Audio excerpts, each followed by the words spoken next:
આકાશવાણી અમદાવાદ વડોદરા પ્રાદેશિક સમાચાર ચૈતાલી જોશી વાંચે છે. કેન્દ્રીય મંત્રી નીતિન ગડકરીએ જણાવ્યું છે કે આ વર્ષે લોકસભાની ચૂંટણી પહેલા રાષ્ટ્રીય ધોરીમાર્ગો પર સેટેલાઇટ આધારિત ટોલ સિસ્ટમ લાગુ કરાશે. રાજ્યસભામાં પ્રશ્નકાળ દરમિયાન પૂરક પ્રશ્નનો જવાબ આપતા શ્રી ગડકરીએ આ મુજબ જણાવ્યું હતું. તેમણે ઉમેર્યું હતું કે નવી સિસ્ટમ હેઠળ વાહન નંબર પ્લેટની ઓળખ સાથે સીધા બેંક ખાતામાંથી ટોલ કાપવામાં આવશે અને નવી ટોલ કલેક્શન સિસ્ટમ હાલના ટોલ પ્લાઝાને દૂર કરવામાં અને રાષ્ટ્રીય ધોરીમાર્ગો પર મુસાફરોને સરળ બનાવવામાં મદદ કરશે. મંત્રીએ કહ્યું કે આજ સુધીમાં 8 કરોડ 13 લાખથી વધુ ફાસ્ટેગ જારી કરવામાં આવ્યા છે અને સરેરાશ દૈનિક કલેક્શન 170 થી 180 કરોડ રૂપિયા છે. શ્રમ અને રોજગાર મંત્રી બળવંતસિંહ રાજપૂતે જણાવ્યું છે કે વડોદરાના ખાનગી કંપનીમાં થયેલા અકસ્માતમાં મૃત્યુ પામેલા ત્રણેય શ્રમિકોના પરિવારને રાજ્ય સરકારના પ્રયાસોથી કારખાના દ્વારા 30 લાખ રૂપિયાની સહાય આપવામાં આવી છે. આ ઉપરાંત કેન્દ્ર સરકારના ESIC વિભાગ દ્વારા પણ મૃત્યુ પામેલા શ્રમિકોના પરિવારજનોને મળવાપાત્ર વળતર આપવામાં આવે છે. વિધાનસભામાં આજે કોંગ્રેસના સભ્ય અર્જુન મોઢવાડિયાએ રજૂ કરેલી તાકીદની જાહેર અગત્યની બાબત પર નિવેદન આપતા મંત્રીશ્રીએ જણાવ્યું હતું કે અન્ય 2 ઇજાગ્રસ્ત હોસ્પિટલમાં શ્રમિકોને સારવાર આપવામાં આવી છે. તેમણે વધુમાં કહ્યું કે ઔદ્યોગિક સલામતી અને વડોદરા જિલ્લા આરોગ્ય વિભાગની કચેરી દ્વારા આ સમગ્ર ઘટના અંગે તપાસ કરવામાં આવી છે અને કારખાનામાં હાલમાં ઉત્પાદન પ્રક્રિયા બંધ કરવા માટે મનાઈ હુકમ આપવામાં આવ્યો છે. મહિલા અને બાળ વિકાસ મંત્રી ભાનુબેન બાબરિયાએ જણાવ્યું છે કે રાજ્યને કુપોષણ મુક્ત બનાવવાની નેમ સાથે અંદાજપત્રમાં વિશેષ જોગવાઈ કરવામાં આવી છે. વિધાનસભામાં કુપોષણ અંગે પૂછાયેલા પ્રશ્નના જવાબમાં સુશ્રી બાબરિયાએ કહ્યું કે કુપોષણને નાબૂદ કરવા પ્રધાનમંત્રી દ્વારા અપાયેલ હર ઘર પોષણના સૂત્રને જન આંદોલનના ભાગરૂપે લઈ જવાશે.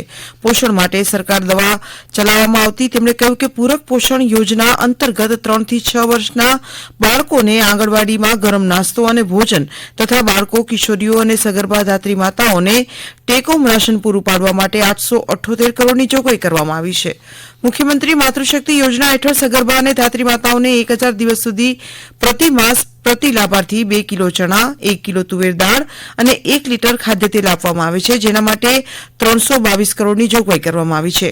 પોષણ સુધા યોજના હેઠળ 106 આદિજાતિ ઘટકોમાં સગર્ભા અને ધાત્રી માતાઓને ગરમ ભોજન આપવા માટે 129 કરોડની જોગવાઈ કરાઈ છે.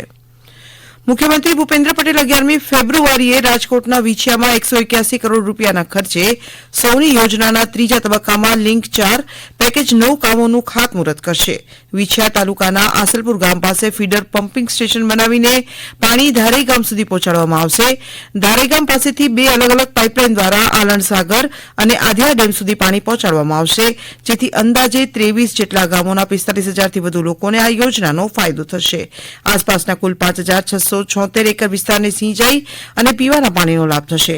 લિંક 4 અને પેકેજ 9 દ્વારા કુલ 72,000થી વધુ કિલોમીટર લંબાઈના પાઇપલાઇન નેટવર્ક દ્વારા કુલ 12 તળાવોને જોડવામાં આવશે.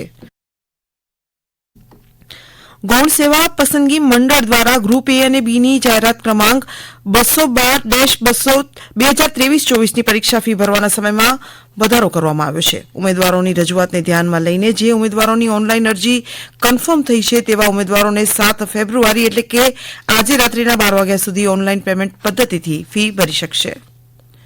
ગુજરાત માધ્યમિક અને ઉચ્ચતર માધ્યમિક શિક્ષણ બોર્ડ ગાંધીનગર દ્વારા 11 માર્ચ 2024થી શરૂ થતી ધોરણ 10 અને ધોરણ 12ની જાહેર પરીક્ષા માટે વિદ્યાર્થી વાલી અને શાળાના માર્ગદર્શન માટે ફ્રી ટોલ ફ્રી હેલ્પલાઇન શરૂ થશે, જે આવતીકાલથી 26 માર્ચ દરમિયાન કાર્યરત રહેશે. હેલ્પલાઇન નિષ્ણાત દ્વારા સવારના 10 વાગ્યાથી સાંજના 6 વાગ્યા સુધી માર્ગદર્શન અપાશે.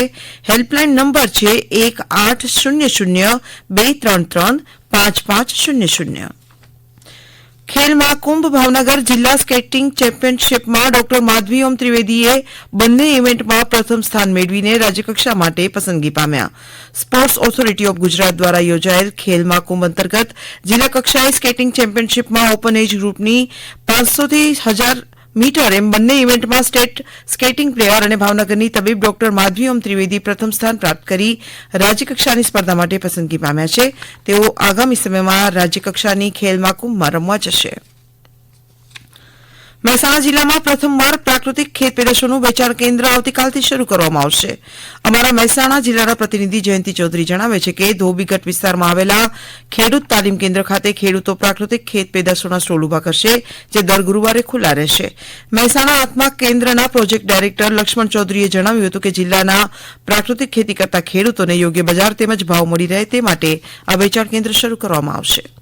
છોટાઉદેપુર જિલ્લાના સંખેડા તાલુકામાં તાલુકા પંચાયત કચેરી ખાતે 2 દિવસીય 1GP 1BC સખીની રિફ્રેશ તાલીમ યોજાઈ હતી.